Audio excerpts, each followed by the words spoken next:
Welcome to the Life's Hard, Succeed Anyway podcast, where you will hear transformational stories, positive encouragement, and practical strategies to help you grow your mindset, reach your potential, live your dreams, and experience a purpose-driven, impact-filled life.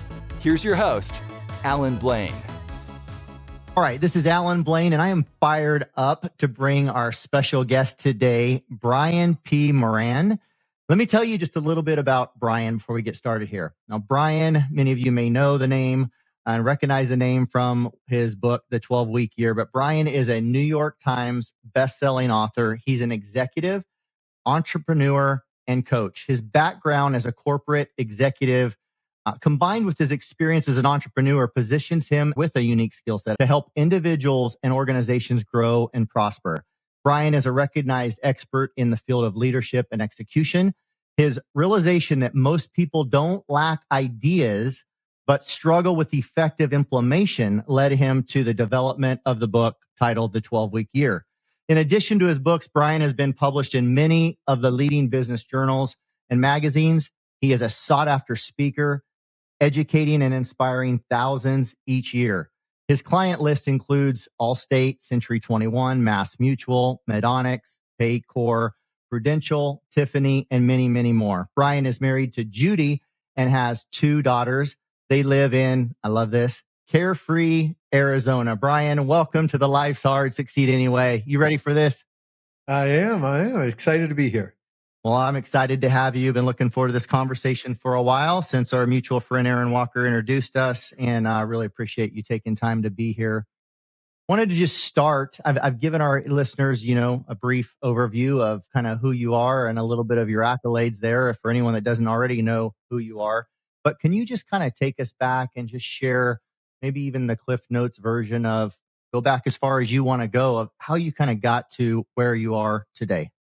Yeah, happy to. I started out paying my way through college working at UPS, and I was running the reload in the evening, and they had offered to promote me to supervise the reload. But I was getting a degree in physiology to be a strength coach. So initially I thought, why would I want to do that? But, I thought about it. I thought, hey, you never know where it'll go. So I took the job.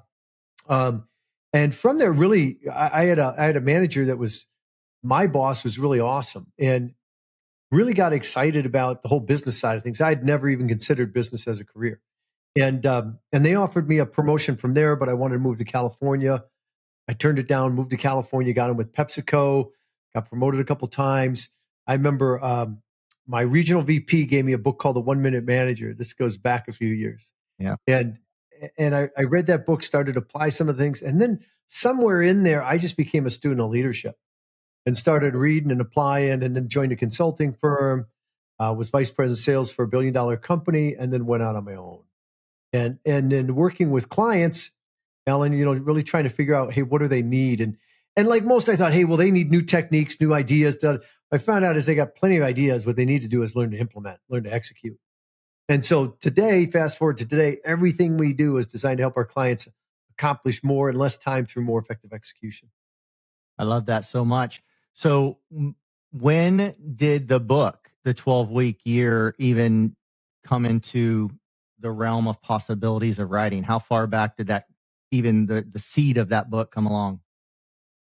Yeah, it's interesting because I was thinking about writing a book, and then we were heading off to a conference. I say we, Michael and I, headed off to a conference where we were a vendor, and it was in financial services, and it was a leader conference. And we were thinking about, what shiny stuff are we going to hand out at our booth? And I remember saying to Michael, hey, let's write a short format book. Let's just leave out all the fluff. And so we agreed to do that. And so we had 12 weeks before the event. And so we wrote the precursor to the 12-week year. It was called Periodization, 12 Weeks to Breakthrough. And Alan, we went down to Kinko's to self-publish, right? And the big thing was, do we print 50? Do we print 100? We didn't have a lot of money. We didn't want to bring them home, but we rolled the dice and we printed 100. We took them to the show and sold them for like $10 each, right? Gave a few away. And anyways, within the next 6 months to a year or so, we sold like 100,000 copies of that book. It literally changed our business, changed our lives in 12 weeks. So we used the 12-week year to write the 12-week year to tell others about the story. And then a number of years later, Wiley, big publisher out of New York, came along was interested in publishing it. And so we got a chance to expand it a little bit. But that's how I'm here today with you, is that 12-week period changed everything for us. I love that story. And how many years ago was that, by the way, Brian, just to give some context to that first version of the. Yeah, about 1,000 years ago. I don't know. It was at least 20 years ago. Yeah, it's been a while. Yeah, It's been a while. yeah. Wow. What would you say? So the whole premise of the book, obviously, for anyone that has not read it, obviously you need to go buy yourself a copy and you need to read the 12-week year. But let's dive into just kind of the premise of the book is getting more done. And you said it already, and I'll probably butcher your tagline, but getting more done in less time, right? Yeah, really accomplishing more in 12 weeks than most do in 12 months. Exactly. Can you just give us the kind of the Cliff Notes version of the kind of the philosophy behind that? Because like you already said, people don't need another tool oftentimes or another, thing to do. They need to implement what they already know. They probably have enough knowledge. They just lack the execution, I think is similar to what you said. But can you expand on that a little bit?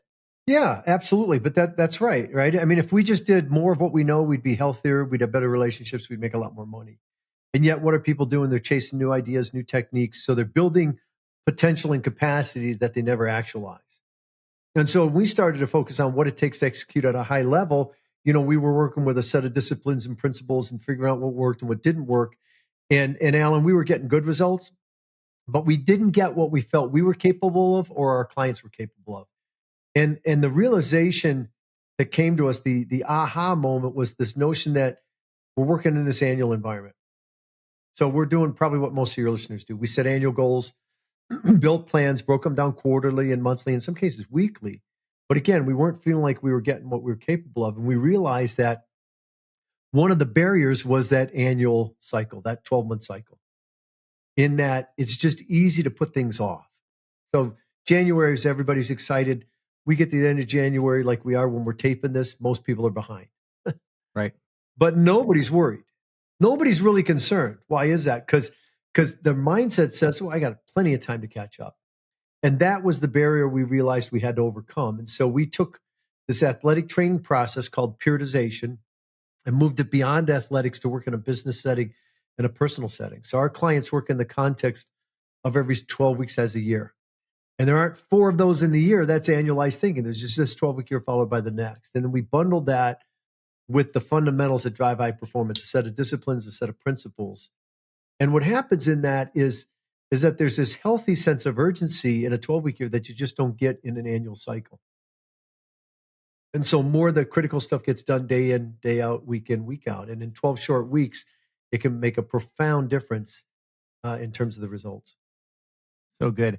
And would you say these are principles that can apply not only in business, but in our personal lives, in our health goals, in our relationships, spiritually, or is it just limited to business? No, anywhere you want to improve. In fact, most of our clients use it in their personal life as well as their career or business. And I do. Yeah, if you've got a job where you answer the phone and there's no way to get better at answering the phone, then you don't need a 12-week year.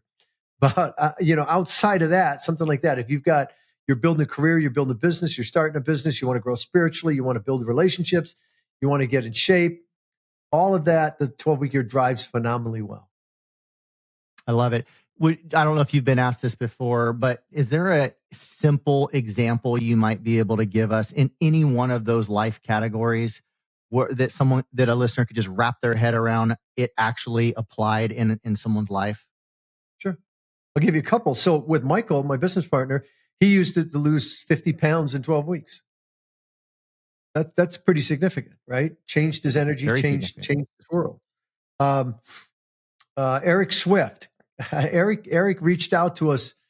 When Eric found the 12-week year, he was almost 9 years into a PhD program. The program was supposed to end at 7 years. He asked for an extension. He asked for an extension twice. And he had 13 weeks left, he said. And what happened was everyone in his life was telling him just to give up on it. He felt like a loser. He felt like he let his family down. Even the professors on the committee were like, look, you can't get this done now. You've got 2 chapters written. You haven't done the research. There's no shame in just walking away. This just didn't work for you. And he came across the 12-week year and he thought, what the hell, And so he put his plan together and within 12 weeks, finished the research, finished the paper, presented it, ended up getting his PhD. He did in 12 weeks what he couldn't do in 9 years. Wow. And then we've got thousands of other examples with small companies to major multi-billion dollar companies. I was just going to ask if you had another example. I'd love to hear it. I was just going to ask, what do you say to somebody that says, well, how do you keep the quote unquote life balance, or how do you keep from wrecking another area of your life if you're going to compress a year's worth of work, let's say, into 12 months or into 12 weeks, excuse me. Yeah. Great question. So part of that is that's the wrong mindset. The 12-week year isn't about taking everything you do in 12 months and squeezing it into 12 weeks. In fact, it's just the opposite. It's really determining what matters most, the critical few, and being more consistent with those. Because not everything's important. And the whole notion of life balance is a misnomer. I think it leads you to believe you're going to spend equal time in equal areas. And even if you could, it's not going to create the life you want. So we talk about intentional imbalance, right? Being intentional about where you're spending your time and where you're not. And so one of the things the 12-week year does is you pick a few areas to focus on so you're not diffused, you're not overwhelmed. And then we commit to that and we work hard on it. And at the end of that, we celebrate it, we rest, we rejuvenate, and we do it again. So the process really is looking at all the areas of your life and saying, okay, what do I want to work on this next 12 weeks? What are the critical areas? So you're not compromising one area for another. But there are seasons in life, right? When you have young kids, that's different than when you have grown children. Yeah. When you're starting a business, that's a different season than if you've got a mature business. And same thing, if you're overweight and you're brand new to working out, that's a different season than you're in shape and you're just maintaining it. So that's part of the notion of intentional imbalance, is recognizing the seasons you're in, being intentional about where you're going to spend your time and how much time you're going to allocate, so that work doesn't consume your life, or the opposite, right? I mean, we're pretty holistic in our approach, because if your personal life is great and your work life is terrible, that's no good. If your work life is great but your personal life sucks, that's not good either. So it's really a holistic approach about what's important this 12 weeks. I love that so much, Brian. And I love the term that you use, the intentional imbalance. I've never used that term personally before, but I've talked a lot about some of the points you just made, that life is not about equal time in equal areas, and this whole idea of life balance. And you mentioned children in different seasons. That's exactly it. I mean, I've used the example, and we've had 6 children, my wife and I, 31 years into our marriage now. And it's like, when you have a newborn, life isn't balanced as far as sleep and other things, right? It's just a season. Right. So I Right. love that. I love you sharing that. How much, I know your book is a raving success. And I mean, I have people recommend it to me all the time. I mean, I've read it, quite a while ago, but I still get recommendations for it and I love it. How many copies have you sold of that now? We're close to 1 million copies. It's in 15 languages, and yeah, it's pretty crazy. Just a blessing for us. It is. And what is the statistics? I'm trying to remember. It's something like a very small percent. Is it less than 5% of all authors ever sell 5,000 copies? Is it something like that? I forget. So if our listeners, they may not realize how significant nearly 1 million copies is. Yeah, it's pretty significant. The other anomaly we have that our publisher tells us is every year we sell more books. Usually a book peaks at like 18 months or 24 months. Wow. And our book keeps selling more and more, which is great. It's still, a lot of people have never heard of us. And so we're trying to spread the word. I appreciate you spreading the word for us. Absolutely. I love spreading the word of something I believe in, and I believe in your book and the principles contained in it wholeheartedly. In fact, recommended it to my team. We've done book studies on it, and it's been great and helpful, not just enjoyable. You've obviously had a ton of success, Brian. What would you say is one of the keys to your success that maybe our listeners can take something away from? I think there's where my head goes is it takes anything worthwhile in life takes effort. And I think you have to sacrifice to be great. I don't think you have to sacrifice your integrity, um, your health, your family, your sanity, but you're going to have to sacrifice your comfort. You're going to have to do things you haven't done before, which means there's a level of discomfort there. And I feel like I learned really early on to lean into that, not to shy away from it. In my relationships, in my spiritual walk, my businesses, I mean, has really served me well. So doing hard things, doing things you may Yeah, not doing feel hard like things doing. and doing things that are uncomfortable. Being willing to try things, knowing some of them are going to work, some of them aren't going to work. But it's a reframing of failure, right? The quickest way to succeed is fail faster. But most people fail once and they're devastated by it. It's learning is all it is. And so if you reframe that, it's how you think about, 90% of life, Alan's between your ears. And so how you Right. think about failure and going out and what's going to work and what's not going to work really matters. And so, having the mindset that, look, if it doesn't work the way I want, it's learning.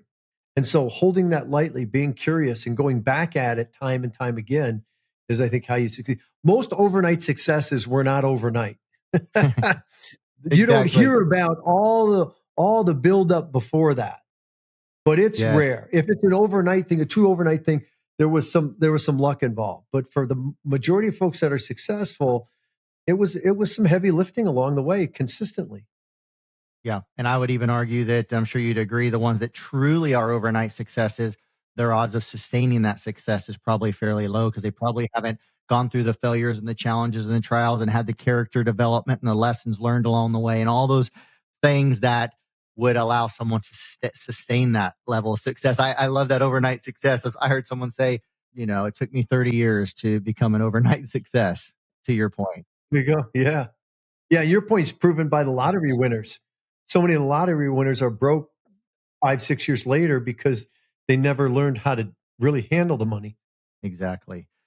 And I love that too, viewing everything as either a win or a learn. If it's a failure, it's a lesson learned. If it's, and just viewing life that way. I love that you said it because that's what successful people do, and that's what you've obviously done, and that's what we all should strive to do. On your road to success, was it always easy? Have you had any substantial challenges? And I ask this question just to encourage our listeners because I think I know the answer for anybody that's lived any length of time. What are one or more of some of the harder things you've had to endure and overcome on your road to having the success that you've had? I don't have any, Alan. It was a piece of cake, man. It was so easy. No. Some people think that. That's why I ask. Yeah, there have been so many. I'll give you probably one of the biggest ones is when that recession hit in, what was it, 2009? Michael and I were working with big clients, like seven-figure projects, and we were a small group. So we had a handful of them, had a couple in the pipeline. But when that recession hit, all of them stopped work. They all put it on hold. And so going out and selling more of those, that selling cycle was about 18 months. And so what happened was we literally lost everything. Everything. I remember, I don't know if this ever, hopefully this never happened to your listeners, but I remember when they come and took my car. It was the middle of the night, how that felt, how humiliating that was. And you think about, Alan, what I do, I help other people succeed and I'm losing my stuff. Yeah. Oh, yeah. It's like, a gold medal swimmer drowning in the bathtub or something like that. Right. Lost my house. My friend had to come over and write a check for my health care just so we'd have health care.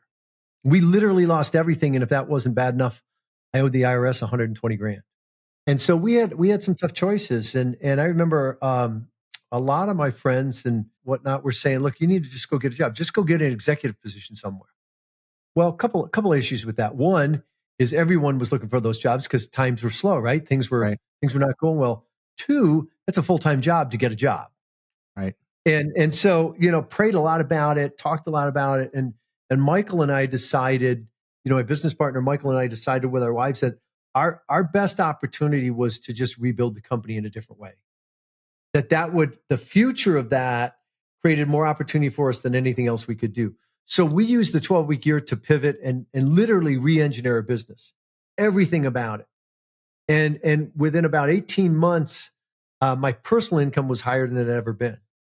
But Wow. it was not fun. I mean, it was rough, and I don't wish that on anyone, but it's one of those things that for us, we're faith-based. The faith carried us through and we decided the path and then we worked hard on it.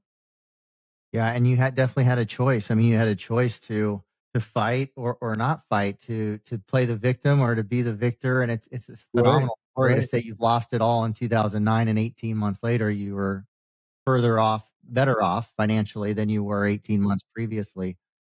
Incredible. But I'm sure there were some times in there where your mind probably went all different directions.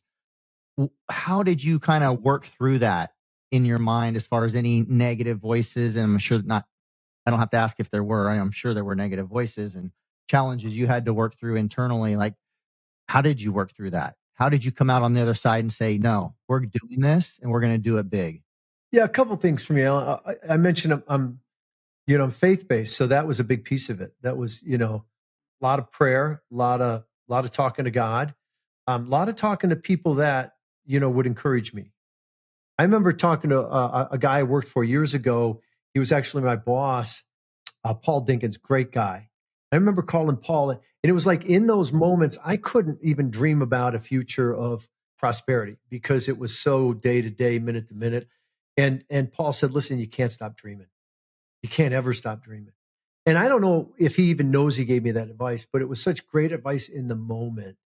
And I had a number of people in my life like that. There's a lot of people that kind of pile on and hope you go down, but Right. but you want to go to the people that that are going to encourage you and not have you shrink from that, but use the situation to bring out the best in you and step up to a whole nother level. And so, again, for me, it was faith, and then I was blessed with good friends. Incredible. Incredible. So important to have people around us that are going to be speaking life and encouragement and positivity into us. The other thing about that, Alan, is when you start to act on it, though, now it becomes self reinforcing. So that contributed to as much as the other people sort of sewn into me, because if I'm not doing anything, all of that sort of right, it's hard to believe it. But when you start to act on it and you start to take action, so that was us building the plan, starting to work the plan in combination with those other things that we're like, yeah, we can make this work. So good. Yeah, there's plenty of people that don't have that in their life, people speaking into their life, but there's also plenty of people that are hearing great advice, whether they read your book or they got it from a friend or a mastermind or wherever they're getting it, and they're just not implementing, they're just not executing. So, Right. that's Right. really good. Yeah, they Really put good. that book down, they read another one because they're discouraged again. And it's like, no, no, no, just take something from that and go act on it. Yeah. That's what changes your mindset is the action more than anything else. Yeah. I mean, this is really overstated, but I tell people in my business, hey, action cures all problems in the context of business, not not personal problems maybe, but I mean, you take action and that's how you fail and that's how you learn and that's how you move forward and you make adjustments. But to sit there and learn and learn and learn and learn and never do, not that's not where learning truly takes place. It takes place in the doing, right? Right, right. Well, and that's the place where it creates value. Yeah, Knowing it's worthless unless you act on it. right. Exactly. What advice would you give to someone else who's in the middle of their 2009? And maybe it's a relationship, maybe it's a health scenario, maybe it's something totally different than what you went through, or maybe it is business struggling. Yeah, I would say connect with a long-term vision that's motivating to you, and then build a short-term plan, build a 12-week plan about something that that the plan itself should have actions in that are going to help take you on that path. So if you're really in trouble, you need to triage. How can I improve my situation in the next 4 weeks? I was coaching a lady who was in financial mess, right? And so it's like, okay, we got this longer term vision of what we want it to look like over the next 12 weeks. So we broke it into 3 4 week segments. So in this first 4 weeks, kind of triage, how can we really cut expenses? Because that's the easiest way, right? Yeah. The next 4 weeks was about how do we begin to build revenue and more income. And then so think about but have a vision and then build a short-term plan that 12 weeks from now puts you in a different position and figure out what are the critical few actions. Not everything you can do because you're going to overwhelm yourself and you're already stressed. So you don't pile on, you keep it very streamlined, and then you just work those actions. I love that advice so much, Brian. That's golden. So good. When you look back on some of those challenges, by the way, you had mentioned something about not on the show, but earlier in our communication about being a cancer survivor. Is that you personally or a member of your family? Yeah, both my wife and I. Yep. Wow. Tell me That quick, was not to that get was challenging as well. was that in recent years, or what was that? What's the story there? No, that was a few years back now. We've been blessed. So the first one was Judy, and it was shocking. She called me on the phone. I was in St. Paul, Minnesota, for business. She called me on the phone and said the biopsy came back, I have breast cancer, and it was like someone knocked the wind out of me. Oh yeah. She had no family history of it, no inkling this was coming on. And Alan, we didn't know how much time we would get. We didn't know if we were going to get a month or 6 months or what we were going to get.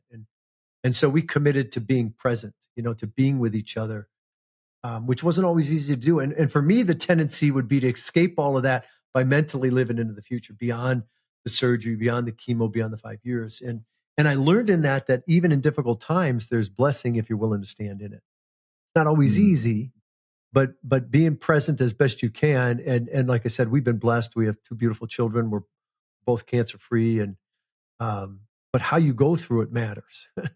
yeah. And again, because we're faith based, that played a big role in that for us.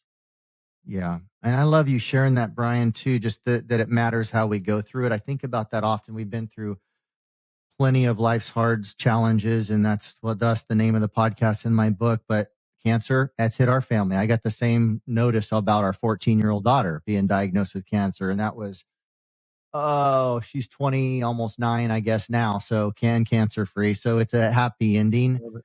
But man, I know what it's like to get that news as a father, not as a husband, but as a Scary. father. Yeah.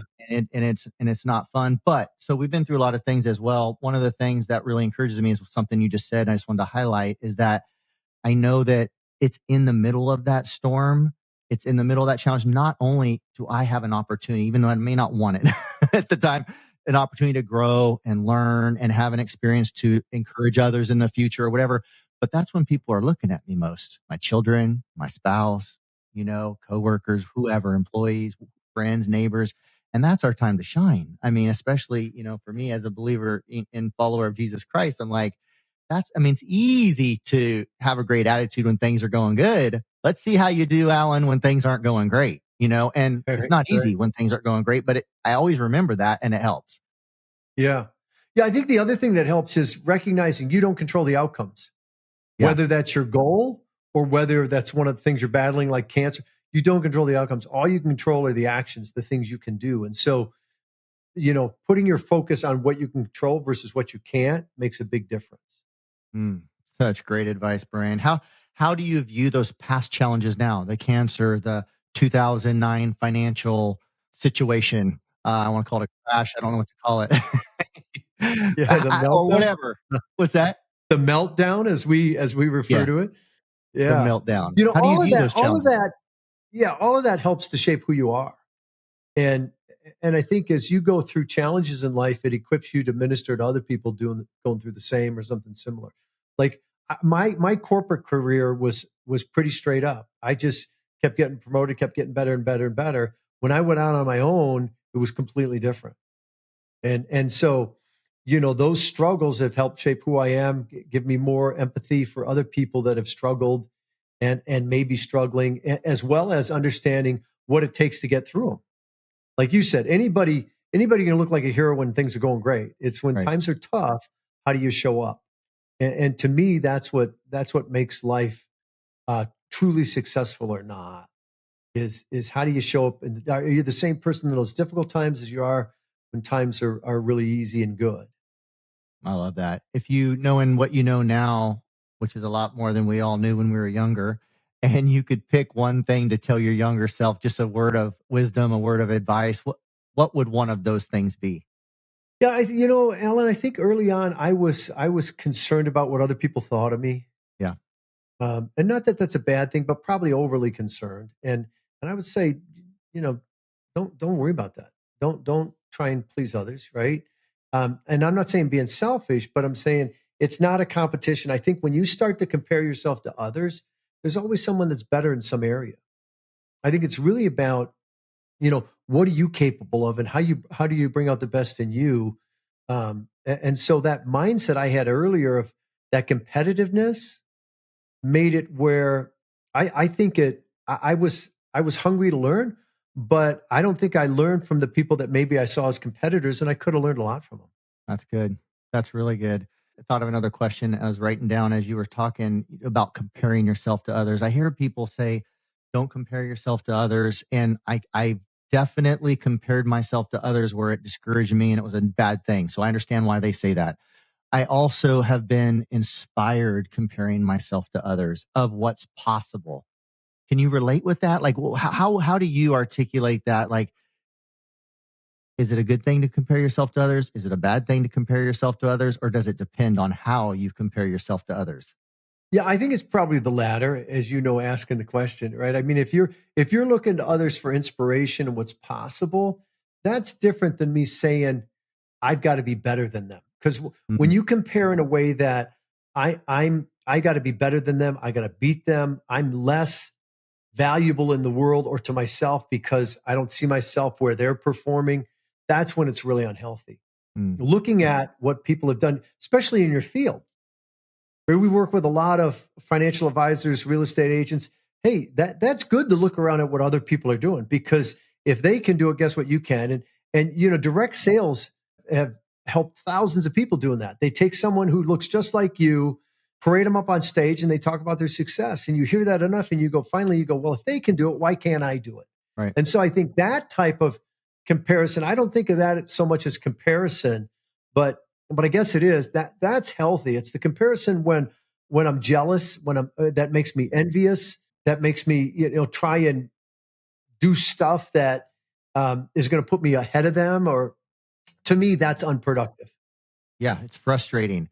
That's how I kinda you did a great job. I loved your answer, and that's kind of for me, I wanted to hear your answer because it just helps me even process and what I think I because that's something I still kinda am trying to fine tune in my own mind, but for me, I've just kinda boiled it down to if it's making me feel really bad and it's making me stressed and it's making me feel like you said less than and all the negative things, then it's not a good, healthy thing. If it's inspiring me and motivating me and giving me hope, then obviously it's a good thing, right?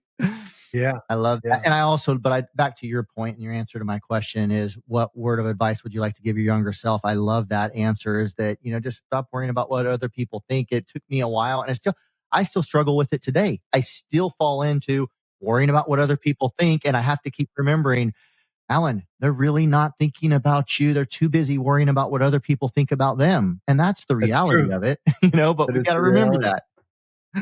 I think the problem with that though is it keeps you from stepping out and taking risks because you're Yes, worried you may fail and what are other people going to think? Who gives a rip? Right? exactly. Just keep moving. Just keep moving. Try the next thing. Try the next thing. Uh, I love that advice. I want to ask you just some kind of in rapid fire 30-second type quick questions, Brian, if we could. Maybe start off with a success quote. Do you have a favorite success quote for entrepreneurs or for anyone for that matter that you is one of your favorite? For me, there's a verse in Luke that says too much is given, much is expected. Yeah. And so that's a reminder of me to serve and to make other people's lives better. But there's, Winston Churchill said the empires of the future are the empires of the mind. That's all about envisioning life first and you become what you think about. Earl Nightingale said that years ago. Yeah. So there's a lot of quotes like that I don't necessarily have a favorite, but those are a couple that stick out for me. Yeah. Those are great ones. I love that. I love you sharing that. What is one habit that you can look back on or currently you can look at right now and go, hey, this is something that has been a key factor in my success that maybe we can all learn from? Yeah, it's interesting, Alan, because Michael and I did a whole 90-minute workshop on habits versus routines, and people are led to believe that you can turn anything into a habit. I don't believe that. I think if you look at the definition of habits, it's things that are habitual. And so if anything comes difficult, right? If anything is difficult for you to do either emotionally or physically, it's never going to be a habit. It's going to be a routine. And I think what makes people successful is not their habits, it's their routines.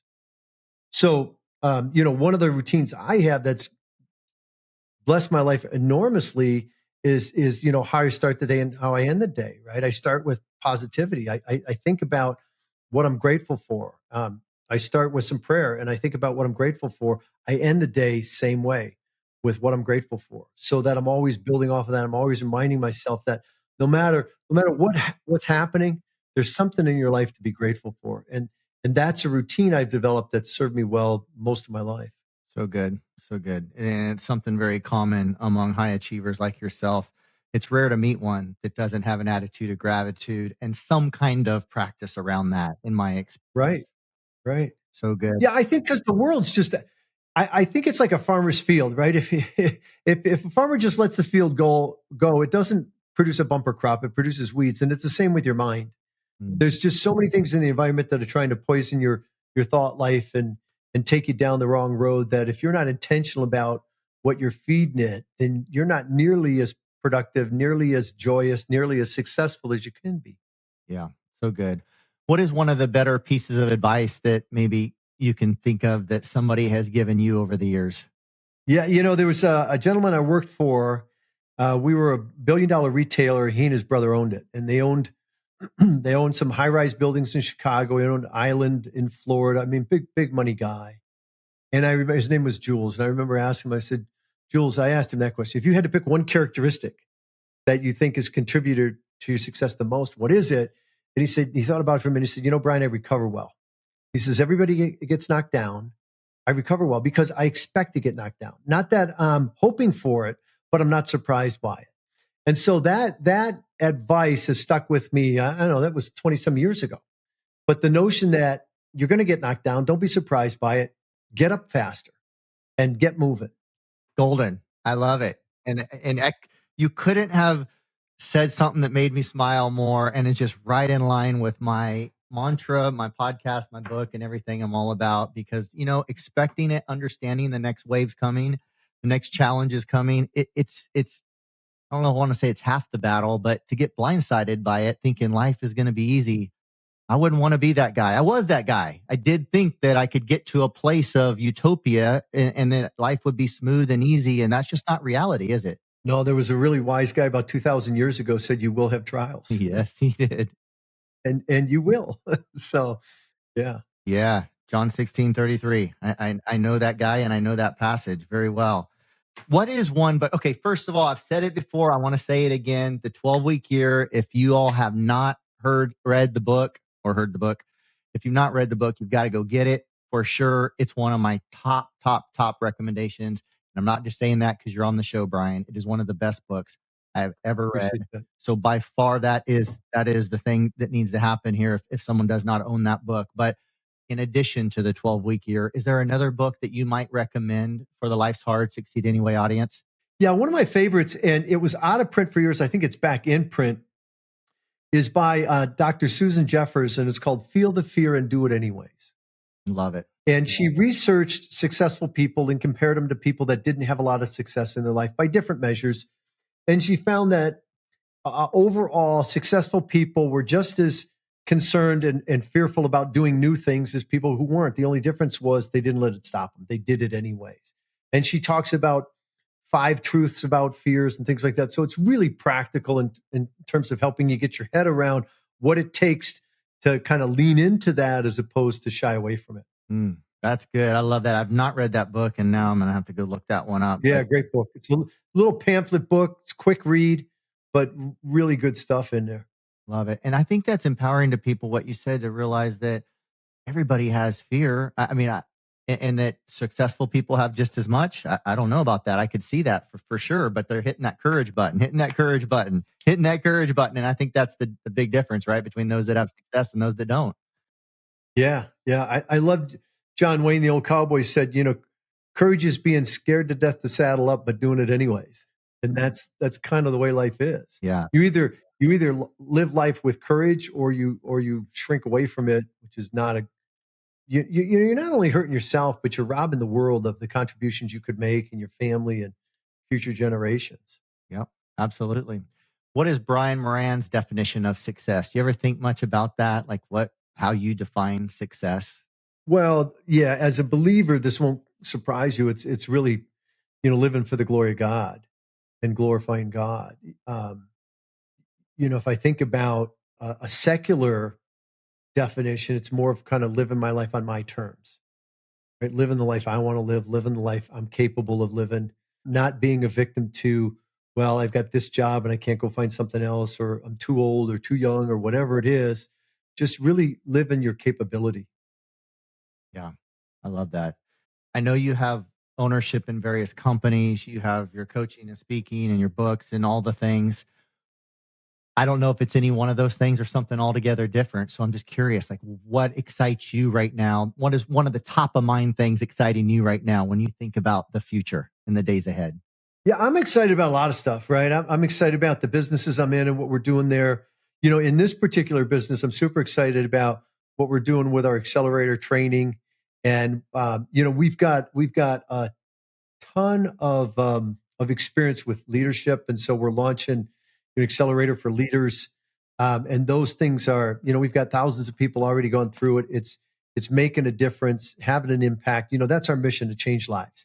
Dream big, serve others, do great work. And so that's what we're always doing here, thinking about that, thinking about, where can we have a bigger impact and make a bigger difference. I love it. What is the best way for our listeners to connect with you, find your resources, find your book? I know you've got the 12-week year workshop that they can plug into. How do they connect with all that and with you? Yeah, 12weekyear.com is where you can go, the number 12weekyear.com. We're running a workshop next week. It's 90-minute live workshop. It's $20.24 to crush 2024, and you get a hard copy of one of our books.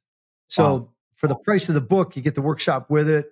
That's on our website, or you can go to 12weekyearworkshop.com and check it out there. But that's how you find us. Love it. Great. We'll drop that down in the show notes below here. So all of our listeners, you can get access to that link below. And Brian, first of all, this has been awesome. Tons of value, tons of wisdom. I've loved it. There's no question our listeners have loved it and most importantly, gained value from it. I want to give you, though, any closing comment, any final word you might want to share with our listeners today on the way out. Here's a thought, right? There's a little book that Stephen Pressfield wrote called The War of Art. Yeah, The War of Art, which is a funky title. But, in it, he talks about we have two lives, and I agree with him, the life we live and the life we're capable of. And so I just want to leave your listeners challenged to never settle for anything less than the life they're capable of. So good. I love that. Thank you so much, Brian. This has been amazing. Thank you for making time out of your busy schedule to come on here and share some of your story and wisdom with the Life's Hard, Succeed Anyway audience, brother. Really enjoyed it. Thanks for having me. If you love this podcast, grab some of Alan's free resources on his website at alanblain.com, spelled ALLANBLAIN.com. You can also find links to Alan's Facebook, Instagram, and TikTok there in his contacts page. Lastly, if you can leave a 5-star review for us on your favorite podcast app, that will get these messages out to more people and it will really mean the world to us. Thanks in advance and make it a great day.